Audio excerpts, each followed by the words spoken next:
If you want to change your life, change your habits.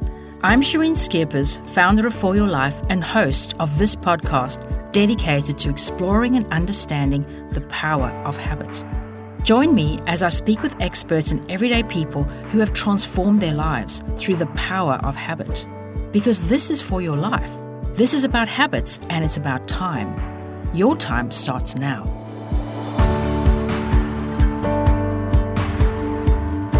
I wanted this to be around solutions to the problem that we already know is out there. You don't need me to tell you how hard it is to be healthy or change a habit. We all know that.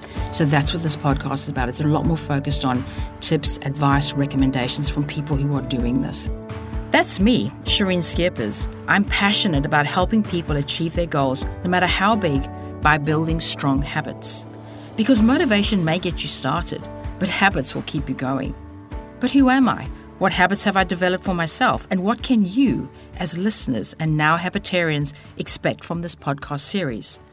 Well, I'm revealing all to Sound Cartel podcast producer Nicole Goodman.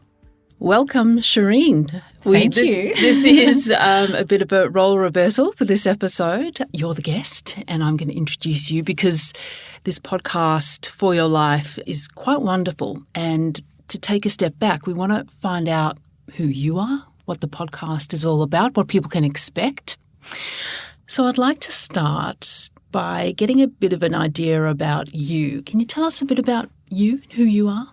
Oh, thank you. Yes, I will do my best to keep it succinct and relevant to the podcast For Your Life. But I was born and grew up in South Africa, in fact, born in Johannesburg, and grew up as a child of the 80s, without wanting to give my age away too much. And I was a very active child. I was one of two children born to a single, very, very busy, hardworking mother. And she raised us to be very resilient and self-reliant children. I was always out on my bike, very active, doing things. I loved music, I loved sport, I loved running, I loved dancing. And in fact, I also was a competitive ice skater for a period of time. And growing up in those days was very, very different. And parenting and the way that adults spoke to children and treated children was very, very different. And I was around a lot of very skinny girls, as my misfortune would have it, and I was constantly from a very young age kind of highlighted to be a larger child. And it seemed very normal in those days that people would comment, but it did resonate with me, and I became quite concerned with my size and what I was eating and how I was exercising. And although I loved dancing and doing all of that, it didn't stop me, but it kind of was always in the back of my mind. Fast forward then through to my teenage years when I finished high school and I ended up going through to university. I, by that stage, had developed quite a severe eating disorder. And it was just something that I lived with, I guess, and just thought this was normal and everyone did this. All my friends were always on some kind of a diet or exercise regime, and it was just kind of normal. You just did that. And my university career was at Cape Town University, and I started doing a business science degree, which I absolutely loved. It was fascinating.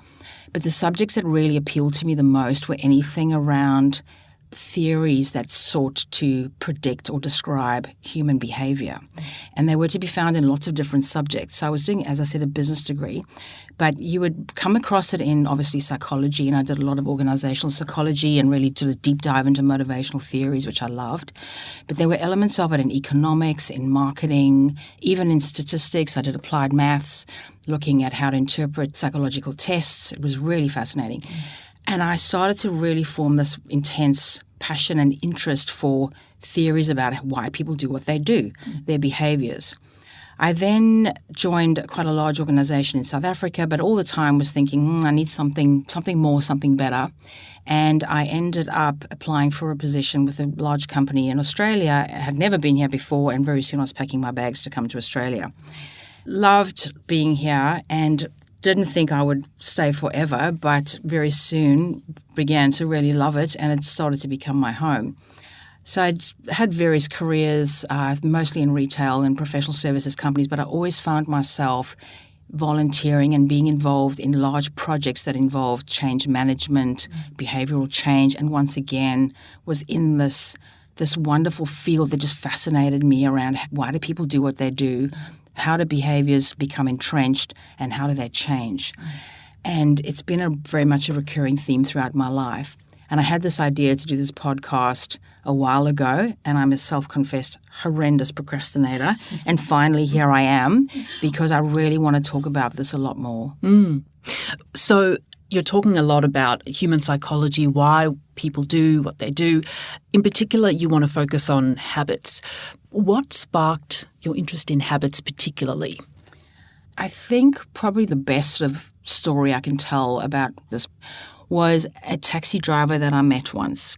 I had gone to Brisbane on a business trip, and I got picked up at the airport, and I was being driven quite a lengthy time in this taxi with this driver.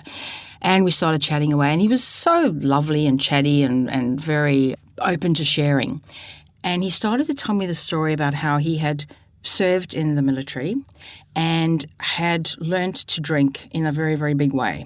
And it became very much a part of his life, his socialization, his circle. It became something that he did on a regular basis. And even once he'd gone back home and had served his time in the military, he continued to drink very, very heavily. And he lived life as a full-blown alcoholic for many, many decades, in fact. It wasn't until he had his first grandchild that this little boy, he describes, it was a lovely sunny afternoon. They were playing backyard cricket, and he was sitting at the side of the driveway putting away his umpteenth beer for the day, and his little grandson came up to him and asked him to play cricket with him. And he said he was too drunk and too overweight to even stand up, let alone play cricket.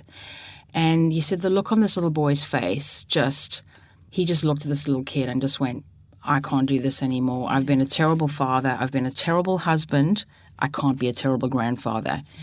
And he just said the next day he woke up, he threw away all of his alcohol in his house. He told his wife that he had quit. He had, not he was going to. He had quit drinking. He put on his dusty old runners and he made it out the gate and to the first lamppost and back, and that's all he could do. And the next day he did that again and again and again and again, and he quit drinking. Now, the point of the story that really got to me was that he didn't go into rehab. He didn't pay hundreds of thousands of dollars to a psychologist or a therapist. He just quit. He just stopped. How? How did he do that when so many people have not been able to do that? And that's when I started to get really, really interested in this topic. That is an amazing story. So, in other words, this podcast really is about good habit forming, not just in the health and wellness industry, but across the board. Absolutely. Now, my bias is definitely in the nutrition and exercise space. And as I said earlier, I did struggle with an eating disorder for a very long time. And it was really when I got to the point where I just said, that's it, no more. I cannot live like this anymore. And I realized that it wasn't another diet that was going to help me or another eating regime. It was habits. I was in this terrible habit of constantly weighing myself, constantly checking my calories. And it was broader than just diet. It permeates your whole life, how you think, how you identify, the things you do, the people you spend your time with, what you are preoccupied with. And I started to really want to explore this in a lot more detail. And that's why I wanted to start this podcast, because I want people to understand that it's more than just what you're doing. It's everything in your life. Yeah. It's much broader than that. Shireen, what is a habit and how are they formed and why are they so powerful? It's a really fascinating, I find it very fascinating. Psychologists talk about this dynamic called a habit loop. So first there's a cue or a trigger. There's something that happens to you that triggers you in a particular way. And you might not always know about it consciously, but at some point there was a conscious decision to do a certain thing in response to a cue. And that thing is a routine. So it's a behavior that you then do in response to this trigger. It follows automatically. And that's what we think about when we talk about a habit. Once we've done that, we then have a reward. And we often will think that the reward is good. I'll talk a little bit more about that later. But then something happens, and in response to that, it may be good or bad. So there's this loop that constantly happens. And initially, it is at a point that it's conscious. So it occurs in what neuroscientists call our prefrontal cortex. It's a conscious decision. I've walked in the door, I've had a bad day, and I pour myself a glass of wine because I have a bad day and I think the wine's going to make me feel better. Yeah. This loop starts in our prefrontal cortex. Once we've been doing that consistently over time, and this is why I always say habits are about time, that moves to another part of our brain called the basal ganglia, which is what we think of when we hear the term muscle memory. So we now no longer are even conscious of the fact that we're being triggered by something. We just walk in the door and we're reaching for that glass of wine without really knowing why. And that's when it's become a habit. This is why habits are so hard to change, because there's lots of different factors that support and continue that loop and preserve and protect it, I guess. Yeah. It's fascinating. It really is. Can I ask you, what habits have you mastered yourself? Well, I have got a couple of habits that I'm very proud of that I've absolutely nailed. The one in particular is exercise.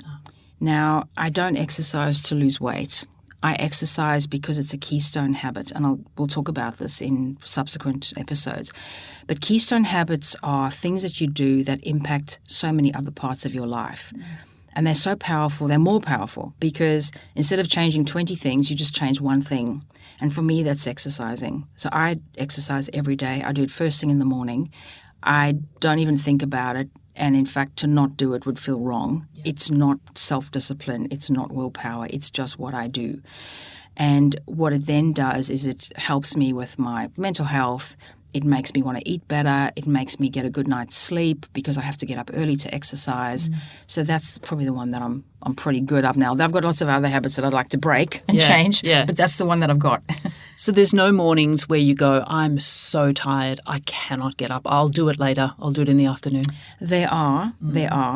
But I know that if I don't, I will feel terrible. And it will really mess with my day. And now don't get me wrong, there are instances where I've got to catch an early flight or I've got to do something really early that prevents me, but then I will schedule it in later in the day. Right. It's only if I'm really unwell that I don't do it because it's just something that I need to do. It's just part of me. Yeah. Amazing. Have you helped anyone else change their habits?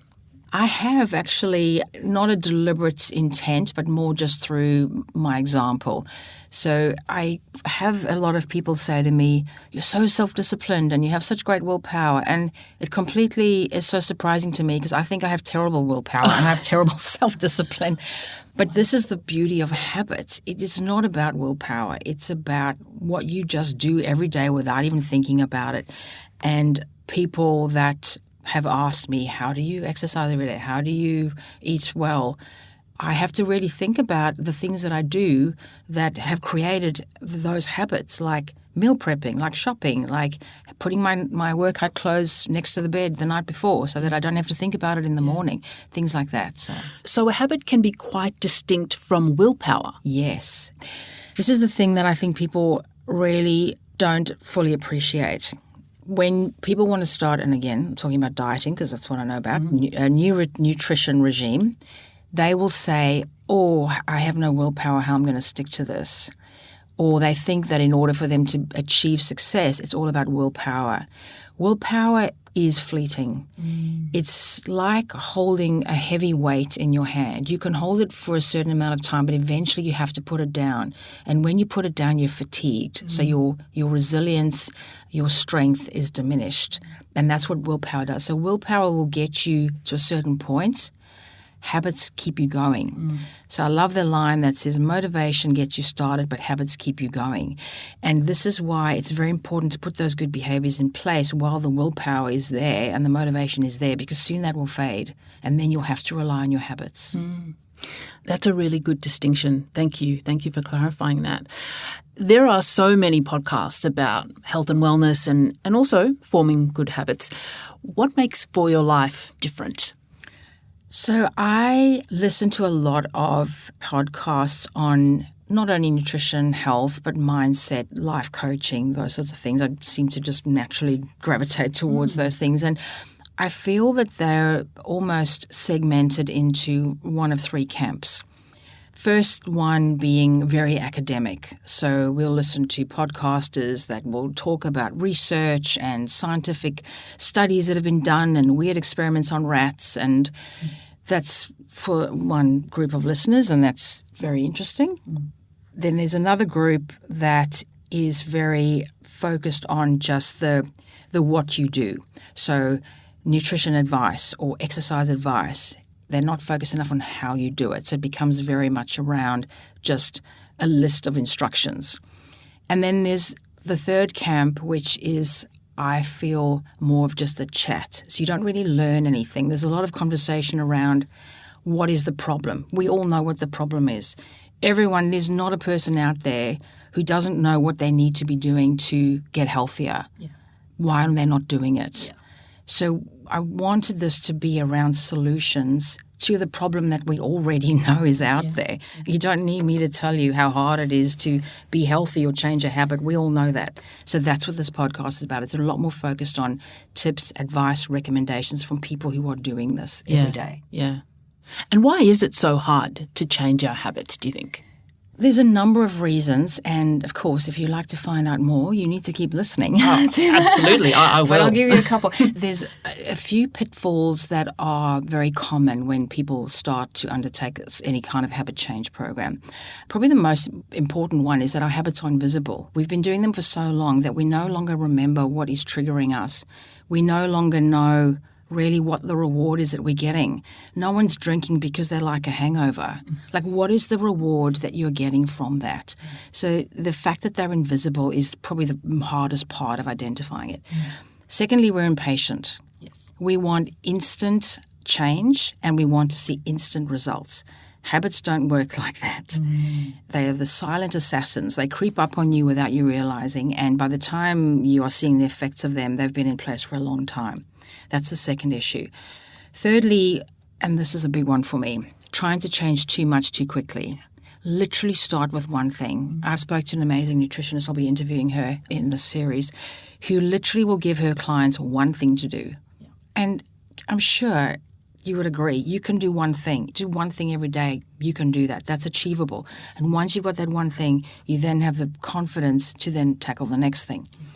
Another reason habits are hard to change is we start with a habit that's maybe too big. They are habits that are easier to change than others. So pick the low-hanging fruit, start with the one that you feel like confident you can change, and then work to the harder ones. Not changing your environment.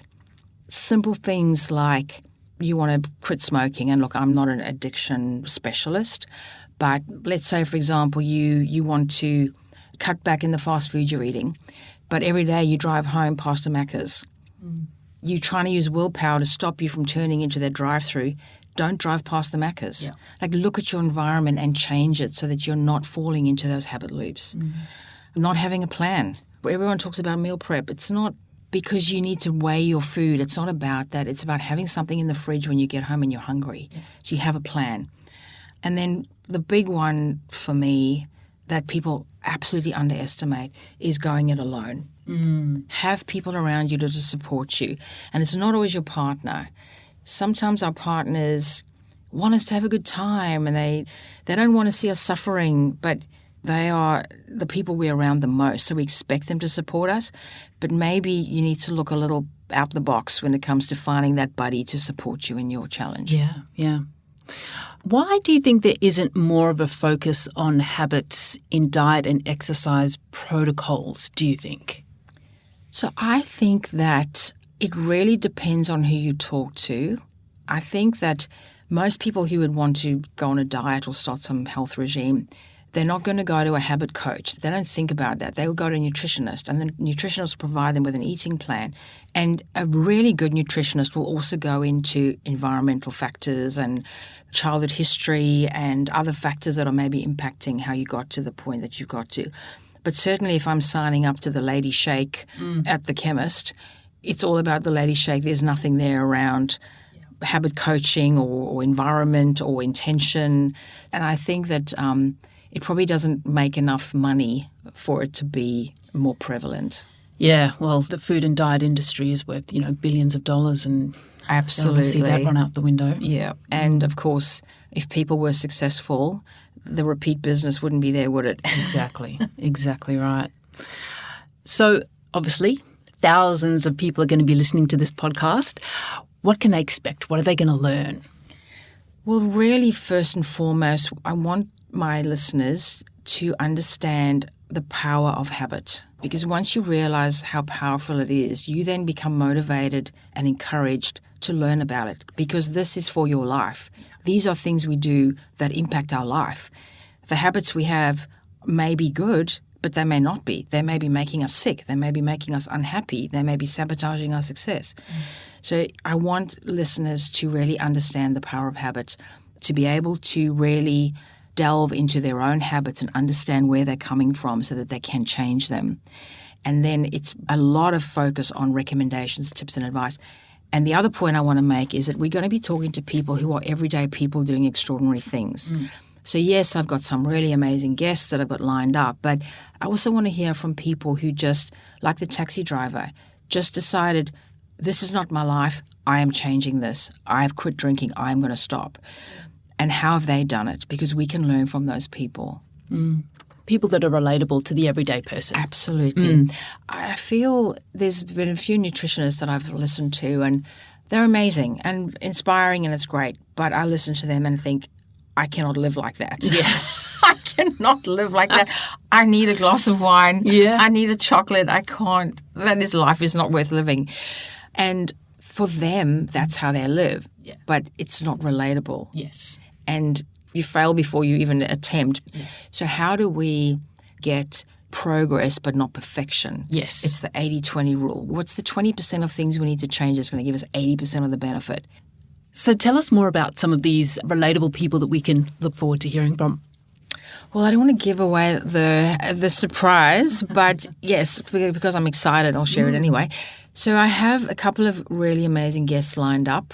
There is one that's in the field of nutrition, and I was very selective in who I chose because, as I said, I didn't just want someone to give us a list of what we need to be eating.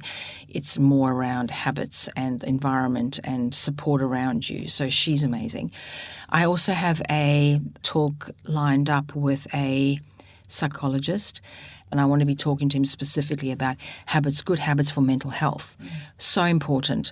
Like, what are the things that we're doing on a daily basis that are making us feel depressed or sad or anxious? Like, what are the things that we don't even know that we're doing from a psychologist's point of view that we can be doing better? Self-mastery is another really interesting field of study and inquiry, and I've got a concert pianist I've lined up to speak to us about the habits that she's applied in her life that's got her to that level of being a concert pianist. A couple of athletes, Australian diving champion, and then also a couple of other people in the medical field that I think would be very interested specifically around weight loss and habits coaching around weight loss and lifestyle. Yeah. You cover the gamut. That's fantastic. One of the things you did say was one of the good habits is to bring someone on board with you and not go it alone.